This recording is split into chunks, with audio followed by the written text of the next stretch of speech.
দেড় দশকেরও বেশি সময় ধরে মানুষ ভোটাধিকার প্রয়োগ করতে পারেনি, বাড়িঘর জ্বালিয়ে দেওয়া হবে এই ধরনের বক্তব্য দিয়ে ভয়ভীতি দেখানোর একটা প্রচেষ্টা ছিল। নিয়ে ভোট দিতে এসেছে সকাল থেকেই, আপনারা দেখেন সকাল থেকে সকাল 7টা থেকেই মানুষ লাইনে দাঁড়িয়েছে, ভোট দিচ্ছে এবং দীর্ঘদিন দেড় দশকেরও বেশি সময় ধরে মানুষ ভোটাধিকার প্রয়োগ করতে পারেনি, একটা আগ্রহ ছিল। এবং বিশেষ করে জেনারেশন জেড তারা কখনোই ভোট দিতে পারেনি এবং এবং এটা প্রায় আমাদের আমার আসনের অন্তত 1 লক্ষ ভোটারের নতুন ভোট, 1,30,000 ভোটারের প্রথম ভোট হচ্ছে আপনার এই ভোটটা। তো সেই জায়গায় একটা আগ্রহ রয়েছে, উৎসাহ রয়েছে।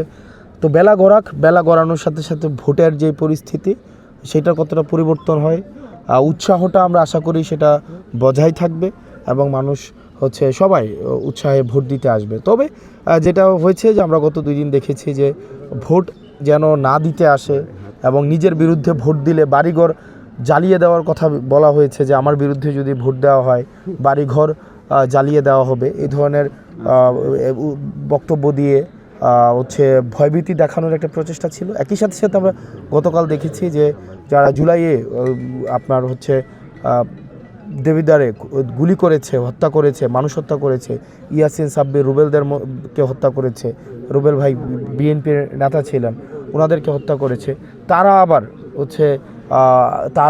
তারপরে ঋণ খেলাপি যিনি আছেন তারা একসাথে ভোট যেন সুষ্ঠু না হয়, ভোট যেন উৎসবমুখর পরিবেশটা যেন বজায় না থাকে, সেটার তারা চেষ্টা করছে। গতকাল সেটা আমরা বলেছি। এই তো আশা করি বেলা গড়ানোর সাথে সাথে যত বেলা গড়াবে আমরা ততই বিজয়ের দ্বার প্রান্তের দিকে আমরা যেতে থাকবো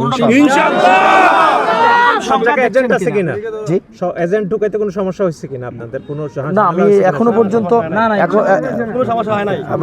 পর্যন্ত আমরা কোনো ভোট কেন্দ্রে এই যেই টেকনিক্যাল এবং প্রক্রিয়াগত কোনো জটিলতা আর বিষয় আমার কাছে এখনো খবর আসেনি। যদি কোনো প্রক্রিয়াগত কোনো জটিলতার বিষয় আসে সেক্ষেত্রে অবশ্যই আমি জানাবো।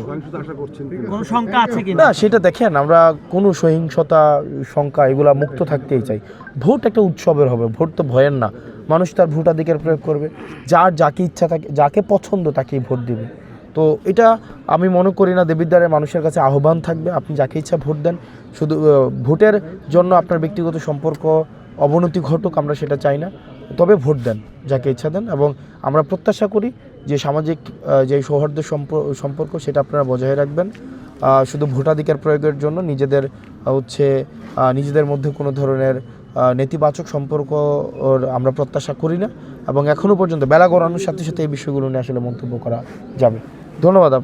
আপনাদের সাথে অনেকদিন পরে দেখা, কারণ ঢাকায় দেখা হয় আপনাদের সাথে, আমি গ্রামে আছি এই কারণে আপনাদের সাথে দেখা হয় নাই। Thank you. সবাই আপনার গ্রামে আসছেন।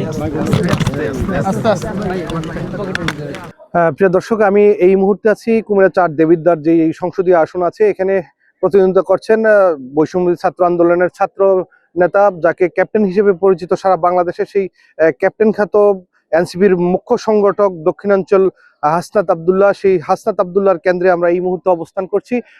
কিছুক্ষণ পূর্বেই এই কেন্দ্রে হাসনাত আবদুল্লাহ ভোট প্রয়োগ করেছেন এবং যথেষ্ট উৎসাহ উদ্দীপনার মধ্য দিয়ে এই উপজেলায় ভোট গ্রহণ চলছে। আপনারা এতক্ষণ দেখলেন যে হাসনাত আবদুল্লাহ এখানে ভোট প্রয়োগ করেছেন। আমাদের এই কুমিল্লা দেবিদ্বার 4 আসনে মোট ভোটার সংখ্যা প্রায় 4 লক্ষাধিক। এই ভোটারদের মধ্যে অধিকাংশই হচ্ছে নারী ভোটার এবং নতুন ভোটার যেই রয়েছে প্রায় 34,000, সেই 34,000 ভোটারের অধিকাংশই হাসনাত আবদুল্লাহকে সমর্থন করবে বলে আমরা জেনেছি। তো আমরা দেখবো, সারাদিন আমরা ঘুরবো, নির্বাচনী পরিবেশ, নির্বাচনী সংবাদ নিয়ে আপনাদের পাশে থাকবো। এখন পর্যন্ত দেবিদ্বার এই আসনে কোনো রকম অপ্রীতিকর ঘটনা ঘটেনি। এই মুহূর্তে আমরা যে কেন্দ্রেতে আছি সেই কেন্দ্রের পরিস্থিতি যদি বলতে হয় তাহলে আমরা বলবো যে এখানে সুশৃঙ্খলভাবে ভোটাররা নারী পুরুষ সবাই উপস্থিত হয়ে ভোট দিচ্ছেন। আবু বকর সিদ্দিক, আমার দেশ দেবিদ্বার।